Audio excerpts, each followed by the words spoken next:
iCommunity shines a light on the wide array of community news, arts and culture, and prolific charity efforts within the Asian Diaspora networks. It's where the global Indian impact on the ground is celebrated. Log on at iglobalnews.com.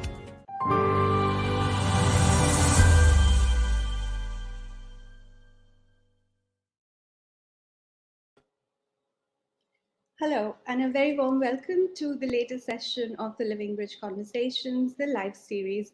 It's brought to you by iGlobal, an exciting multimedia platform dedicated to all things global Indian. And today, my name is Aditi Khanna. I'm your host for today, and I'm joined by Mallika Basu. Mallika is a popular food writer, spice entrepreneur, industry consultant, advising on the role of food in society, culture, diversity, and the post-COVID economic agenda. She's also the author of Masala, Indian Cooking for Modern Living, which we'll talk about a little bit more as well. So let's invite our guest on screen. Hi, Mallika. Thank you for joining us. Hi, Aditi. Thank you so much for having me. This is great. It is, and I'm looking forward to some foodie chats and spicy conversation. But a quick word to our viewers, please. This is as much your show as mine and Mallika, so do drop in your comments, your thoughts, your questions, and I'm sure Mallika will be happy to address them as we go along. So Mallika, let's dive right in. This whole thing came about between our conversations that we were having about curry, and it was in the headlines recently. You wrote about it for iGlobal as well. It's quite a problematic sort of. It's become synonymous with Indian cuisine, but it's quite a problematic word in itself because it sort of tries to encompass too much in just one word. What would you say to that? I think you're absolutely right. The world we live in right now, there's a real focus on the rebalance of power between different nations, different people. The buzzword of the moment is accountability.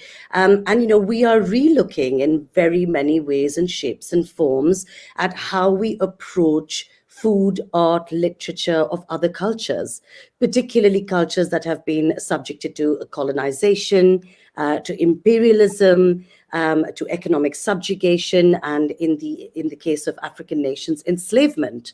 And curry has become a really symbolic word that has become a kind of catch-all. It's gained prominence as a catch-all for what's effectively laziness and a lack of wanting to understand the nuances of a culture, of a food, of nations. And so for all sorts of terrifying reasons and terrible reasons, a very, very important question has been asked, which is that ought we to be still describing all the food of the South Asian continent and more, also lots of other countries, with just one blanket reductive term, which is curry? No, absolutely. I mean, let's just unpick this a little bit further.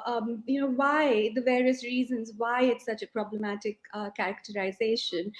Because to my mind, it also feels like it's unfair on other cuisines that originate in South Asia, which in itself is such a diverse part of our world. So, I mean, it's got distinct flavors, they're distinct cooking styles.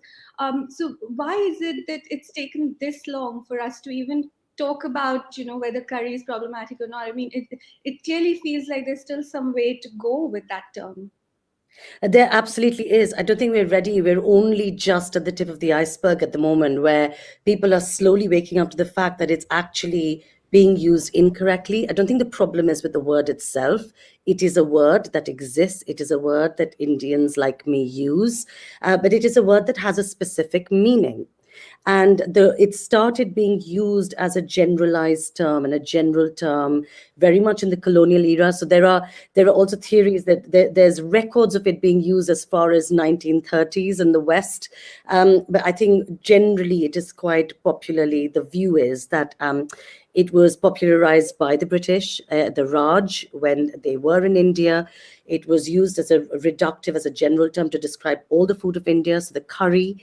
And unfortunately, apparently the British got it from the Portuguese as well, but unfortunately it's fallen foul of today for various reasons. So if we were to unpick it, to your question, Why should anyone care? Is because it does matter. The food of a nation, the food of several nations, does matter. Food, of course, is culture. It is precious, and when you're dealing with something that is precious to another culture or community, and you're using it for whatever reason, you have to treat it right.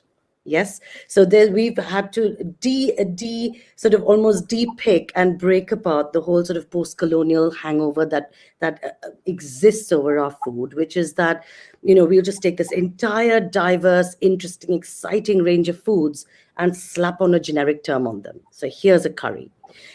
So it smacks of imperialism. It also fails to recognize British curry. So if you think about what curry is in this country, in the UK, it refers to a very specific kind of creation, which is the brainchild of British Bangladeshis, and it is very delicious.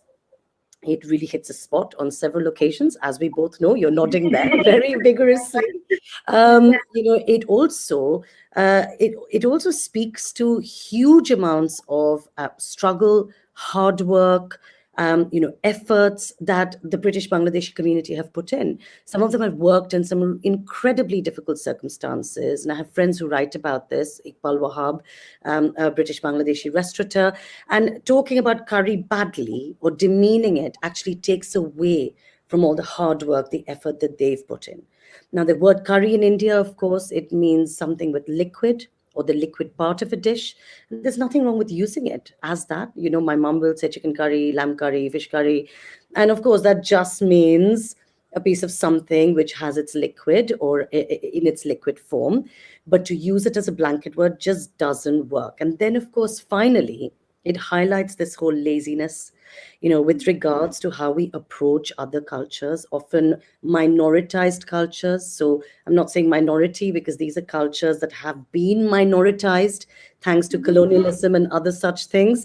And so it smacks in today's day and age of laziness, of not even being bothered to care about what the distinctions are, what the differences are. So if you're going to use the word curry, if you're going to work with the food of our nations, you need to do your homework. You need to understand what is a curry, what is a bhuna or a kosha, what is a sabzi.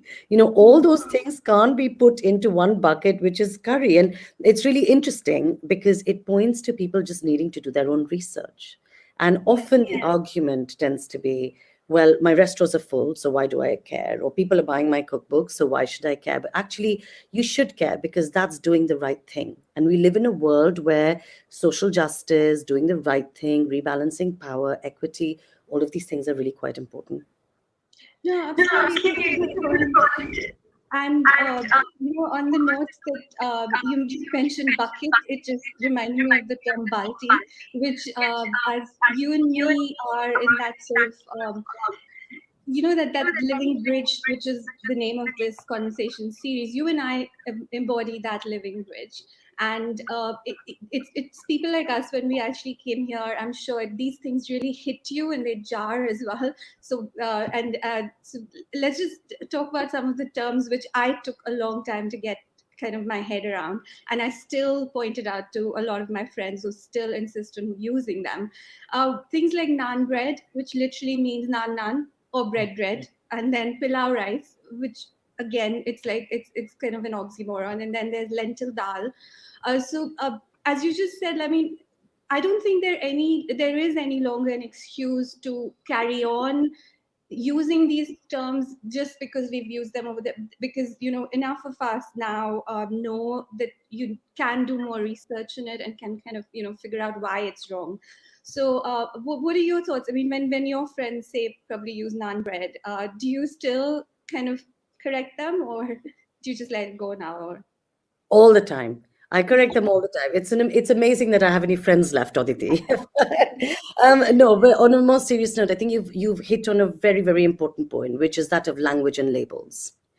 So language and labels really matter because they're a very visible and real, tangible way of highlighting and identifying how much you've cared about learning about something or understanding something. So if you're working with any other culture and you're working with the food of another culture and you're working with a word in a different language that you don't understand, Key to that, the very first point in that process will be to understand what that word means.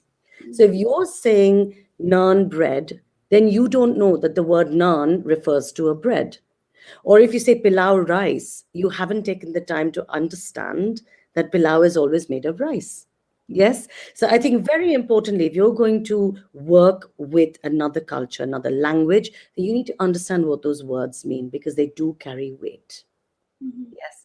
And so it's really important. And that applies to tons of things like Asian. People don't like the word Asian. Now, Asian is not the same as the tautology that we're talking about, lentil dal, naan bread, chai tea, But Asia is what, 48, 49 countries, depending on how you want to categorize it. That is a very large cross section of countries to bunch together. Now, South Asian still works because some of our dishes, some of our techniques, ingredients do come under a similar umbrella. We used to be, after all, a vast geographic expanse. And so South Asian still covers a certain diaspora. People know what that means. Southeast Asian works, but to say Asian style something and then not be specific, or to say Japanese and use ingredients from another country, this is all shorthand and it doesn't work well in today's environment. If you're writing recipes, if you're writing about the food of other cultures, you need to do your research, you have to take care, you have to understand, so you don't get into those problems of naan bread, pilau rice, lentil dal. Yeah, absolutely. And hopefully, I think the more we talk about these things, the more we kind of highlight them, I'm hoping that the conversations kind of around it would also make that journey for people. But at this point, Mallika, let's have a quick break and we'll come right back and we'll talk a little bit about your book and your recipes and other things as well. So, short break and we'll be back. Thank you. iGlobal Radio is the brand new hub of podcasts for and about global Indians. News, views, interviews, wellness, money matters, and much, much more. Tune in to iGlobal Radio at iglobalnews.com.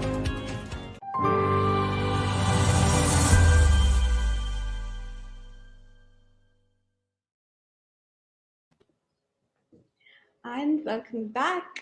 So if you've just joined us, we're in conversation with our food writer friend Mallika Basu, and we've been talking about that quintessential British favorite, the curry. And it's we've kind of traveled through the whole terminology of it, the problematic areas of it, and things. But there's lots more to talk about as well. But just to give you a little bit of context of these Living Rich conversations, it's curated by iGlobal to bring you many such foodie discussions. We have cook-along recipes, which hopefully we'll have Mallika back for one day as well. And we have music, we have yoga, we have wellness. So it's a broad range of topics we try and cover with these live conversations. And you'll find more information on that on our social media channels. So, but meanwhile, a quick reminder that you can still get in your questions, your thoughts, your comments for Mallika as well, and we'll pick them up as we go along. So Mallika, back to our chat. We've done a lot of unpicking on the curry, so I'm hoping anyone who is still confused about any of those problematic terms has probably got their answers by now. So we'll change the track a bit and talk a little bit about your food writing, because I personally love your book. I mean, I may be a little bit biased, but still, I love your book Masala, which is Indian Cooking for Modern Living, because I felt like it was almost written for someone like me who's not a fan of spending hours in the kitchen to prepare one meal. I like to do things as quickly as possible, but at the same time it should be a decent meal. So was that the thought process behind you creating that? And while on that subject, please tell us about what else is coming up as well. Absolutely. So thank you for saying all those lovely things about my cookbook. So it was very much the idea. I wanted to create a cookbook that was in sync with the lives we lead today. I'm busy. I run two businesses. Food writing is obviously my passion and the starting point. But I've had a long corporate career as well. So I wanted to create a cookbook that fit in with our busy lifestyles, but didn't compromise on taste. So I use a lot of shortcuts. I use a lot of methods that cut the cooking time, make things a bit easier, simpler. But of course, I'm often feeding Indians. So I didn't want them to pick up on the fact that there were some obvious shortcuts in place. And that's been amazing. The book was very well received. I've really enjoyed some exciting opportunities that came out of it. What I'm now doing, and this is hot off the press because I haven't actually launched it until I'm speaking to you, but I'm launching a newsletter called More Than Curry. And the idea for it is to slightly go back to my blogging days, but with a new spin, which is with the food culture hat on, because obviously I'm doing a lot of commenting on food culture, food and culture. And I'm about to launch it today. But this whole idea of London's diverse food offer. So I do a lot of work in diversity and inclusion in the food industry, looking at issues like cultural appropriation, diversity and inclusion in the industry, how we platform, how we showcase. And of course, there's going to be a huge part of it that is dedicated to my recipes and my knowledge on the diverse food and techniques and ingredients of India. And that bit, unfortunately, is going to be behind like a paywall, because I don't want to be giving away my knowledge for free. Nobody should. But, for anyone who wants to dig deeper than just curry, I hope it'll provide something really interesting, and they'll join me on the journey to just become better Indian cooks and fans of Indian cuisine. Wow, no, so that was a little scoop for us. Thanks. So we look forward to that newsletter, and for our viewers out there, if you want more information on that, you can reach out to Mallika, and even through iGlobal, we'll give you an email address at the end as well. So hopefully you'll all be on that mailing list. But Mallika, just speaking on ingredients, which you just touched upon, clearly spices is something that's the key or the heart of all of our cooking. And do you have your favorite spices, or is that kind of almost like an unfair question, like it's like picking between your kids to decide who's your favorite? Yes, that's a really tough question. I started a spice company called Sizzle Spices, and they can be bought on Amazon in the UK or on our website, sizzlespices.com. It's UK specific at the moment. And I did that particularly with, obviously, India is the home of spices, if you like. And I was often slightly underwhelmed by what I was buying in the shops. So I wanted to start my own. I have to say, like the triptych, turmeric, chili powder, and garam masala is an absolute favorite for me, because you can do so much damage with just those three ingredients. And garam masala is a particular favorite because a lot of commercial garam masalas are bulked with coriander and cumin because they're cheaper. But as you and I both know, garam masala should be really potent in some of the more expensive, heady spices. So that's the nutmeg, the black cardamom, the green cardamom, cinnamon. And normally, bulk garam masalas are for profit margins. They're pumped with coriander and cumin. So when my mum comes to visit in summer, when there's no pandemic, she will often just not even touch, like she won't touch ready garam masala. So we created it. We put a lot of love into it. We tested 4 versions. And the one we've got out there, like, and honestly, without bias, say, is the best garam masala on the market. It's also not cheap, but then good quality garam masala, well, good quality anything, frankly, shouldn't be cheap. So yeah, I said if I had to pick one something, I would go for garam masala. Our turmeric's also brilliant because we've mixed 3 different turmerics for color and high quantities of curcumin for health benefits. It's very robust. It's very yellow. It's all purely natural. A lot of commercial turmerics get mixed with rice powder, for instance, for bulk and to bring down prices. And I would never do anything like that. So again, it's a really good quality turmeric that I would highly recommend. Wow, and just for our viewers out there, the Sizzle, I think is spelled Sizl, right? So if someone wants to do a Google search on Sizzle, it's Sizl. And Mallika, this is more of a personal curiosity question. My spice cabinet tends to kind of get forgotten. Like, I buy spices and then they're just sitting there. Not, I mean, I do use them, but then, usually, what is an ideal shelf life, would you say, for good spices so that they actually don't lose their benefit as well? If you keep your spices tightly sealed and away from direct light, spices don't actually have they don't have a use by date, so they don't go bad. They just get weaker with time. So because they get their taste from volatile oils in them. So I would say for someone like you, if you struggle with using your spices, don't buy them in massive quantities for a start.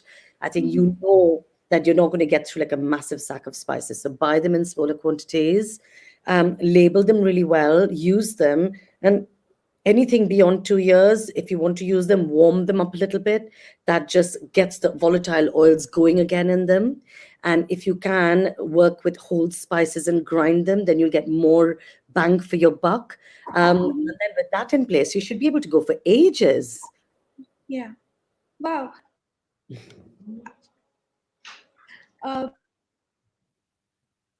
Yeah, no, that's a really great tip. Thank you for that, and that now gives me a little hope as well. So 2 years is not it's quite a decent time. I could make use of that. But Yeah.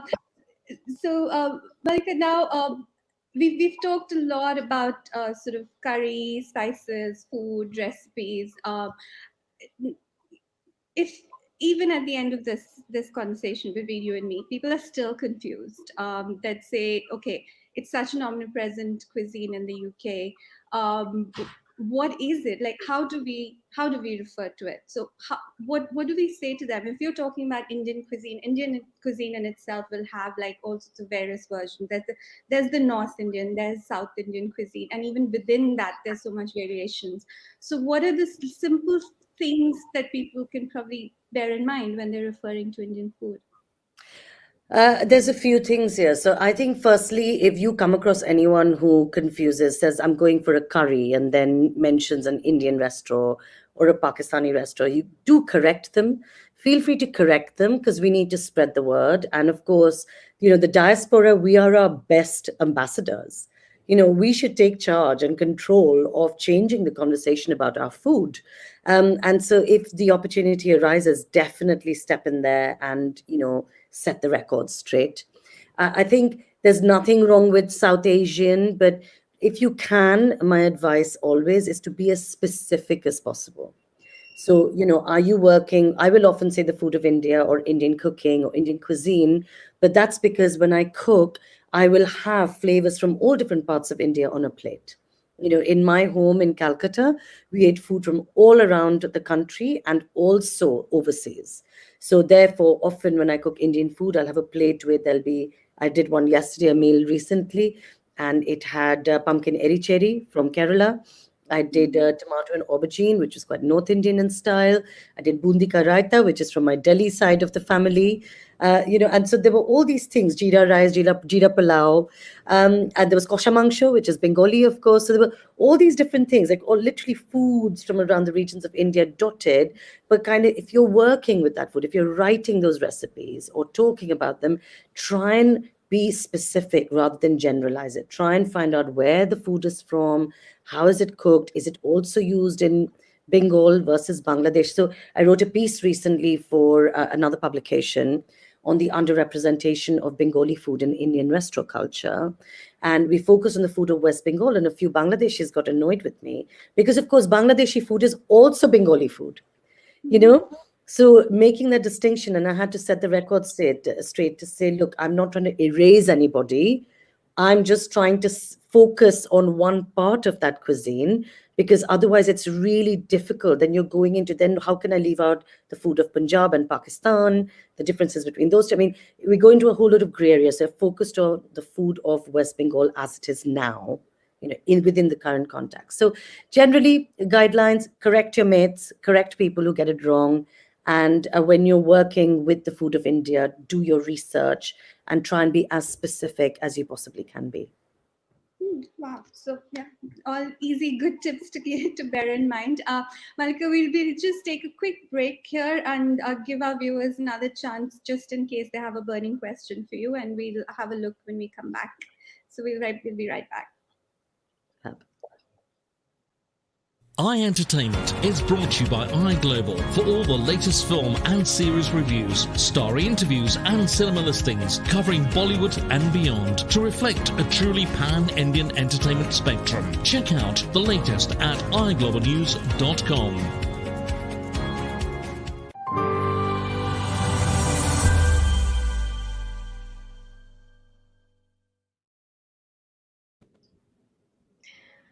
Hi, and we're back. Malika, we had a comment which I noticed was highlighting the phrase chai tea. And yes, of course, chai tea is another one, which is either chai chai or tea tea. So yeah, another one of those words. But some of it has, of course, got into the common parlance. So I guess there's some way to go for that over time.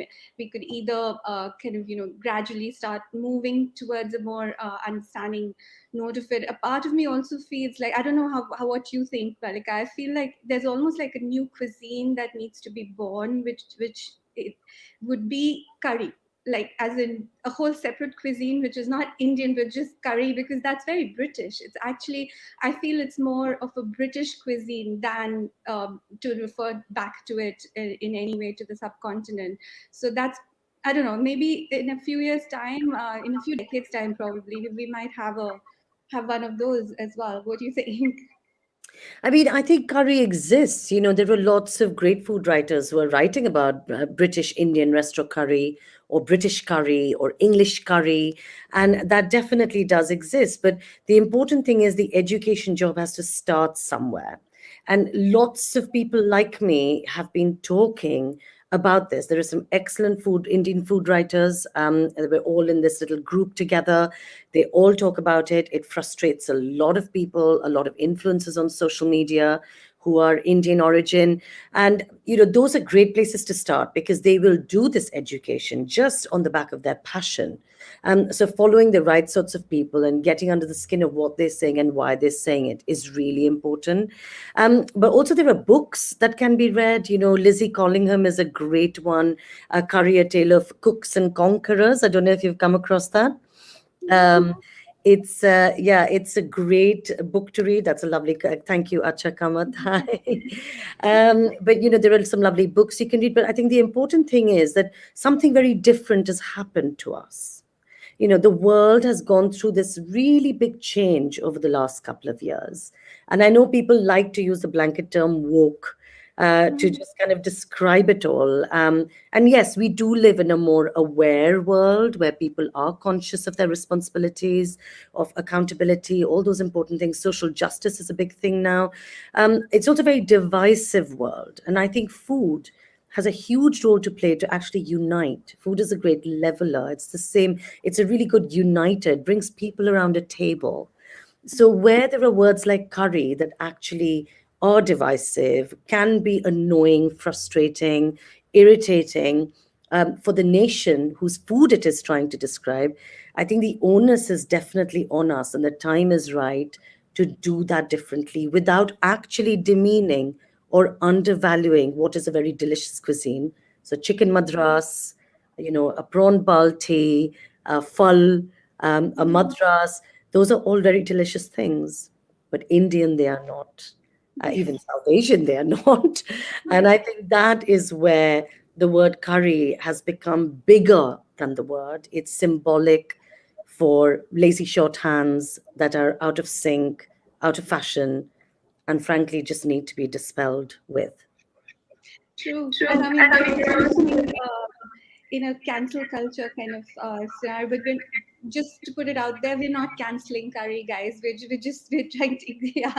So I mean, that's not what we're trying to No. do here. Can I There just are, say something on that, which is really interesting, is that I often get accused of not wanting white people to cook curry, and that's bonkers because I'm trying to sell my cookbooks and my spices. So I want everybody to cook to learn to cook Indian food because then I can retire early. It's not. I mean, that's not the point. Is not it's not what you do; it's how you do it. It's sort of making sure you get it right in a way that's respectful and sensitive. yeah. Well, we've got a few comments coming in, Malika. I'm just going to read out some of them. Well, Sure. Acha just clearly has been one of the lucky few who's had tried your kosher show. So he says it's always wonderful to hear Malika. She's so knowledgeable and well spoken. Absolutely agreed. And her kosher show. So he No, hasn't tried it yet. And Acha, if you keep with the compliments, you may well. I don't know. We'll have to see. I was just going to say, I'm going to invite myself over for this kosher Do, mangsha now. do. And there's Andrew Lim who says, "Hi Malika, I'm such a fan of your recipes, work, and your Instagram stories. What are your thoughts on Northeast Indian cooking and their representation in Indian food writing, say Meghalaya and Manipur?" That's a good Uh, question. so that's a really good question, Andrew. Thank you for that. There isn't enough of that. I think it's very underrepresented. And by the way, that this tends to be an infliction for a lot of regional cuisines. In India, I think regional cuisine is very, very slowly making the mainstream, and that's partly why I wrote the piece about Bengali food and Indian restaurant culture. One of the problems with some of the regional cuisines is the difficulty to obtain ingredients. Mhm. So, Meghalaya, Manipur, you have the bamboo shoots that get used. They use a lot of pork.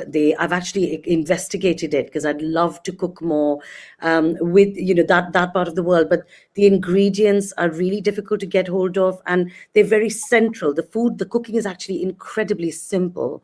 It relies on some very specific ingredients. So if those ingredients are missing, it can be quite problematic. But it's a region I'm very interested in, and I hope to go and visit and learn more about the food of Northeast India. Yeah. Well, stay posted with Malika's Instagram, and of course, iGlobal will be tracking you as well. So keep an eye on that. I'm sure there'll be more coming there. So yeah, Acha has just clarified. He says he hasn't tried it. He's just watched your kosher mangsha being cooked on Instagram. So yeah, we're all curious now, Malika. So I think one way of for us to find out more is through your new newsletter, which you just mentioned, which was we got to know about just today. So stay posted, guys. You'll obviously get more of that information, including, as I think you said, recipes and things like that. So what's the easiest way for people to sign up for that? That's a really good question, and I'm trying to figure it out, Aditi, myself. No, I'm only joking. So it's a Substack newsletter, and I'll be sharing a link on all my social media this afternoon. And I'm hoping that we can just get it out there, and I'll be putting recipes. So kosher mangsha is going to be the first recipe that features on it, actually, because it's from my home in Calcutta. It's got a little tip from my dad. It uses some really interesting techniques to add flavor. It's a wonderfully simple recipe. So that's going to be first on, and I'm writing my first one on Friday. So I will share the link, and I hope everyone can sign up, and we can make change happen. Right, brilliant. And I mean, meanwhile, anyone who has questions, either for Malik or about her newsletter, you can also email us at info@iglobalnews.com. We'll pass that on to her for sure. And meanwhile, as she said, keep an eye on her socials, keep an eye on our socials, and we'll keep stalking you, Malika. Let's put it that way. And we hope to have you back again for one of these, where maybe you can do a cook along for us at some point. So we will sort of stay tuned on that one. So thank you so much. This has been a really fascinating discussion, and thanks for taking your time out for this. And as I said, we'll be back with Malika soon again. Thank you. Super. Thank you so much for having me, Aditi. Thanks.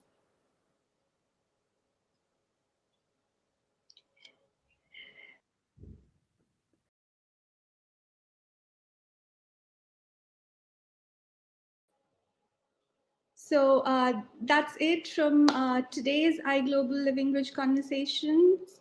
And just a reminder, you can also play back any of these sessions, including this one, under the video section of iglobalnews.com. And you can stay tuned on the others that are coming up on Facebook, on YouTube, on our other social media channels.